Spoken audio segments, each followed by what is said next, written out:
Hello students, आज हम शुरू करने जा रहे हैं हमारे एल्डिहाइड कीटोन एवं कार्बोक्सिलिक अम्ल का भाग नंबर 23। चलिए इसे देखते हैं। तो सबसे पहले देखते हैं कि आज हम क्या पढ़ने वाले हैं। तो हम जो कि पढ़ रहे थे कार्बोक्सिलिक अम्ल बनाने की विधियां, उनके अंदर हम पढ़ेंगे भाग जो कि पहले और दूसरे नंबर की हम पढ़ चुके हैं। आज हम पढ़ेंगे 3 और 4 नंबर की, जिसमें है नाइट्राइल और एमाइड से बनाएंगे। पहले उसके बाद बनाएंगे ग्रिग्नार्ड अभिकर्मक से। नाइट्राइल क्या होता है, एमाइड क्या होता है, ग्रिग्नार्ड अभिकर्मक क्या होता है, वो भी हम आगे देखने वाले हैं। ठीक है, तो कार्बोक्सिलिक अम्ल बनाने की कुछ महत्वपूर्ण विधियां हमें दी गई हैं। इसमें पहले नंबर था जो था प्राथमिक अल्कोहल व एल्डिहाइड से, और था एल्किल बेंजीनों से। इन दोनों से कैसे बनाते हैं यह हम पिछले भाग में पढ़ चुके हैं। तो इस भाग में हम पढ़ेंगे कि हम नाइट्राइल और एमाइड से कैसे बनाते हैं और गिगनार अभिकर्मक से कैसे बनाते हैं। ठीक है, और आने वाले भाग में हम पढ़ेंगे एसिल एलाइड और एनहाइड्राइड से कैसे बनाएंगे। उसके बाद हम देखेंगे कि एस्टर से हम कैसे बनाने वाले हैं। ठीक है, तो आज हम इन दोनों को पढ़ लेंगे। ठीक है, तो चलिए देखते हैं। तो सबसे पहले देखते हैं नाइट्राइल और एमाइड से कैसे बनाएंगे। तो देखते हैं कि नाइट्राइल क्या होता है और एमाइड क्या होता है। देखिए, तो नाइट्राइल क्या था हमारा, एक सी के साथ हम ट्रिपल बॉन्ड द्वारा या फिर त्रि आवन द्वारा हम एक नाइट्रोजन जोड़ दें, और यहाँ पे कोई भी समूह श्रृंखला जिसको हम आर मान लेते हैं वो जोड़ दें, तो इसी को हम नाइट्राइल कहते हैं। ठीक है, इसको हम नाइट्राइल कहते हैं। ठीक है, तो पहले हम नाइट्राइल से देखेंगे, उसके बाद हम एमाइड से देखेंगे। तो एमाइड था हमारा CuNH2, और यहाँ पे हम कोई भी समूह जिसको आर मान सकते हैं वो जोड़ देंगे, इसको हम एमाइड बोलते हैं। देखिए, इसको बनाते ऐसे हम मैं बनाना चाहूँ तो ऐसा कुछ RC, और यहाँ पर एक है N, इसके साथ एक H, इसके साथ एक H। देखिए, एक ही आबंध है। ठीक है, यहाँ पे और इसके साथ जुड़ा हुआ है हमारा द्वि आबंध वाला एक ऑक्सीजन, तो इसको बोलेंगे RCONH2। देखिए, नाइट्रोजन के तीनों आबंध यहाँ पे पूरे हो गए हैं, और यहाँ पर कार्बन के भी 1 2 3 4 हमारे पूरे हो गए हैं। इसी को हम एमाइड बोलते हैं। ठीक है, बिल्कुल सही। ठीक है, देखते हैं कि अब हम इनसे कैसे बनाते हैं कार्बोक्सिलिक अम्ल को। तो उत्प्रेरक के रूप में H+ या OH- आयनों की उपस्थिति में नाइट्राइल पहले एमाइड और फिर अम्लों में जल अपघटित हो जाते हैं। अभिक्रिया को एमाइड पद पर रोकने के लिए मृदु अभिक्रिया परिस्थितियां प्रयुक्त की जाती हैं। ठीक है, पहले दिया गया है कि कैसे होता है, अब इसको अभिक्रिया के मदद से हम इसे समझेंगे। ठीक है, तो पहले दिया गया है हमें नाइट्राइल। ठीक है, पहले हम नाइट्राइल से देखेंगे। नाइट्राइल मैंने आपको बता दिया क्या रहता है, RCN। यह था कैसे, देखिए, R के साथ C और 3 आवन के साथ जुड़ा हुआ है N। ठीक है, अब देखिए इसमें होता क्या है, हाइड्रोजन आते हैं और OH- आयन आते हैं। ठीक है, OH- या कैसे निकलेगा, देखिए H2O था, H2O क्या करेगा, OH- आयन निकालेगा और साथ में H+ आयन निकालेगा। H OH मिलके हमारी H2O को बना लेते हैं। ठीक है, यह निकाल दिया। अब होगा क्या, यहाँ से H2H हाइड्रोजन आयन आने वाले हैं और एक O आयन आयन आने वाला है। ठीक है, क्योंकि एक O अलग से निकल आएगा, 2 हाइड्रोजन अलग से निकल आएंगे। ठीक है, बिल्कुल सही। तो होगा क्या, इन दोनों के बीच में कुछ इस तरीके से यह बॉन्ड टूटेगा, और केवल एक ही बॉन्ड यहाँ पे बचने वाला है। 2 हाइड्रोजन आके जुड़ जाएंगे इसके साथ, 2 हाइड्रोजन आके जुड़ जाएंगे हमारे नाइट्रोजन के साथ, एक ऐसे और एक ऐसे। तो नाइट्रोजन के अब तीनों बॉन्ड कंप्लीट हो चुके हैं, 1 2 3। ठीक है, अब कार्बन के 2 बॉन्ड बचे हुए हैं, तो उसके साथ जुड़ जाएगा हमारा द्वि आवन वाला ऑक्सीजन। देखिए, क्या बन गया, RCONH2। ठीक है, बन चुका है। ठीक है, वो यही था हमारा SA एथिनमाइड, जिसको हम एमाइड बोलते हैं, इसको हमने एमाइड के रूप में बना लिया है। ठीक है, पहले हमारा देखिए, पहले हमें आरसीएन दिया गया था, उसमें हमने H H H plus O H का रिएक्शन करवाया, जो कि हमें जल से मिल गया है, जो कि हमारा था H2O। ठीक है, तो हमें यहाँ से एमाइड मिल गया। अब एमाइड का हम फिर से जल के साथ अपघटन कराएंगे तो होगा क्या, देखिए यहाँ पे RCO और यहाँ पे है हमारा NH2। देखिए अब H प्लस ओ एच से कराया है। ठीक है, मैंने कराया इसका H प्लस और साथ में OH माइनस। ठीक है, अब होगा क्या, H तो यहाँ पे आके जुड़ जाएगा किसके साथ, ऑक्सीजन के साथ। ठीक है, तो इन दोनों में से OH को हटा दिया, OH को हटा दिया, और यहाँ से हमारा NH2 समूह भी चला जाएगा। तो होगा क्या, यहाँ पे NH जुड़ गया और हमारा NH2 समूह बड़ा बचा हुआ था, वह इस H के साथ जुड़ जाएगा, तो वह बन जाएगा हमारा NH3 अमोनिया।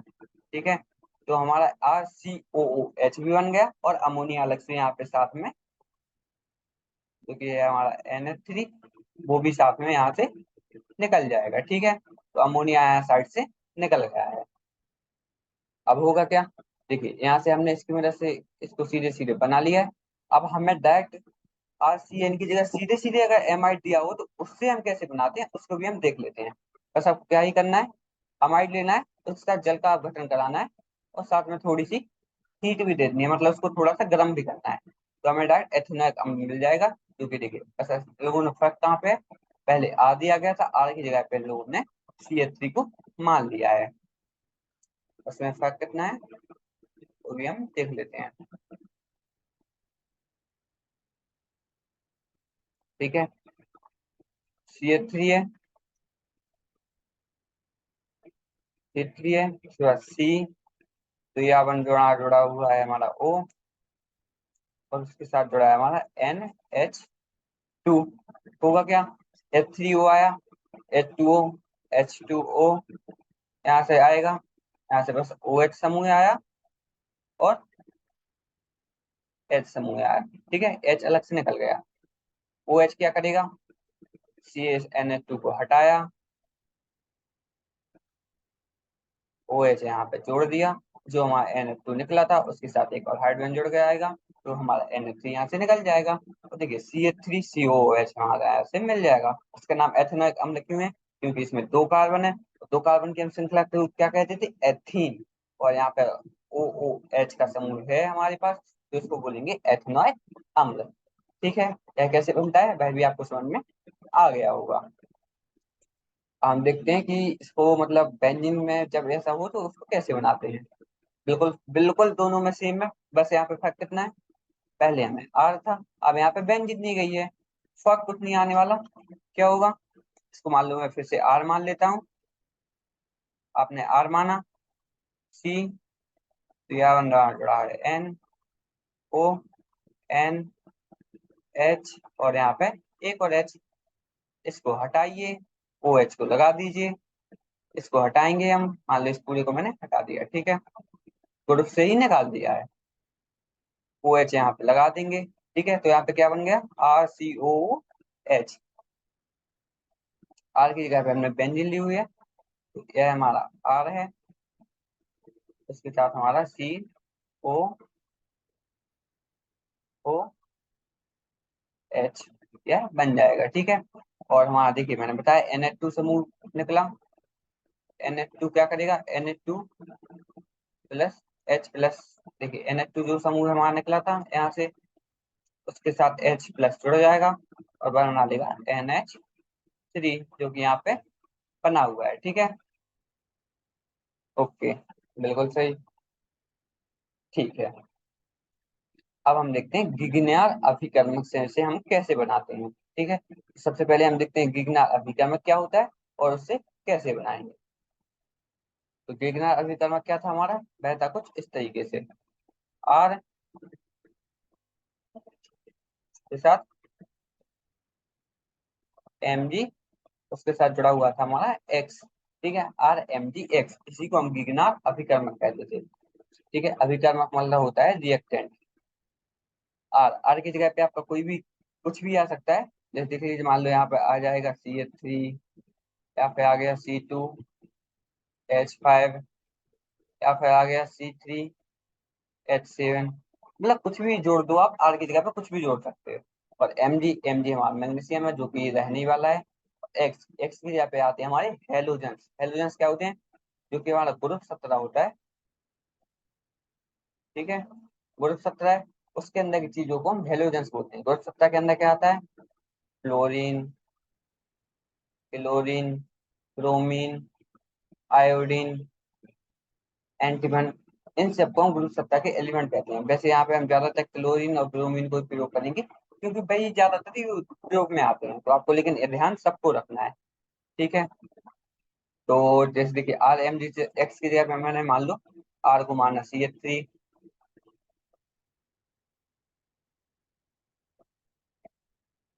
आर को मैंने CH3 मान लिया, एम जी को एम जी मान लेते हैं, और एक्स को मान लो हम Br मान लेते हैं, ठीक है। क्या बन जाएगा? CH3Mg Br, और इसी को हम वीगनार अभिकर्मक कह सकते हैं, ठीक है। तब देखते हैं कि इसके रिएक्शन कैसे है। तो वीगनार अभिकर्मक कार्बन डाइऑक्साइड शुद्ध वर्ग, जिसे हम शुद्ध वर्ग कहते हैं, ठीक है, के साथ अभिक्रिया से कार्बोक्सिलिक अम्ल में लवण निर्मित करते हैं, जो खनिज अम्ल द्वारा अम्लन के संगत में कार्बोक्सिलिक अम्ल देते हैं, ठीक है। तो इसमें बहुत ही सिंपल तरीके से दिया गया है। अब हम इसकी अभिक्रिया देखेंगे कि वह होता कैसे है, ठीक है। ठीक है, ठीक है। तो देखिए, यह हमारा गिगनाल रिएजेंट है, यह हमारा कार्बन डाइऑक्साइड है, और इसे हम शुष्क ईथर की मदद से करने वाले हैं। तो देखिए होता क्या है इसमें, वो हम देखेंगे। देखिए, कार्बन जो हमारा डाइऑक्साइड है उसमें क्या होता है, कार्बन के साथ दोनों तरफ द्विआवन द्वारा ऑक्सीजन जुड़ी होती है, तो यह आपको ध्यान रखना है, ठीक है। अब RMgX में कोई नहीं है, सब एक एक आवन द्वारा जुड़े हुए थे। आपको पता है हेलोजेंस केवल एक ही आवन बनाते हैं, ठीक है। अब इसमें होगा क्या, कार्बन की एक साइड से दोनों बॉन्ड टूट जाएंगे, ये दोनों बॉन्ड टूटे, ठीक है। और यहाँ से Mg और X, यह दोनों तो निकलने ही वाले हैं, ठीक है। चलिए इसे जोड़ते हैं। तो होगा क्या, कार्बन हमने लिया, उसके साथ क्या है, और दो आबंध हमारे टूटे हैं, ठीक है। तो यहाँ से होगा क्या, O MgX एक से जाके जुड़ जाएगा, ठीक है। O और एक MgX, जो कि O हमारे पहले वाले से बचा हुआ है, और दूसरा जो R है वह एक साइड आके जुड़ जाएगा, ठीक है। तो R एक साइड आके जुड़ गया, और O MgX एक साइड आके जुड़ गया। अब क्या करना है आपको, अब आपको MgX की जगह पे हाइड्रोजन को लगाना है। ये आपको ध्यान रखना है कि MgX की जगह पे मुझे हाइड्रोजन लगाना है।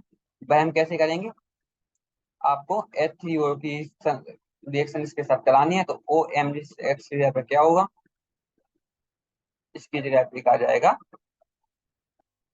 हाइड्रोजन, तो यह बन जाएगा हमारा RCOOH, जो कि हमें अंतिम में मिलने वाला है, ठीक है।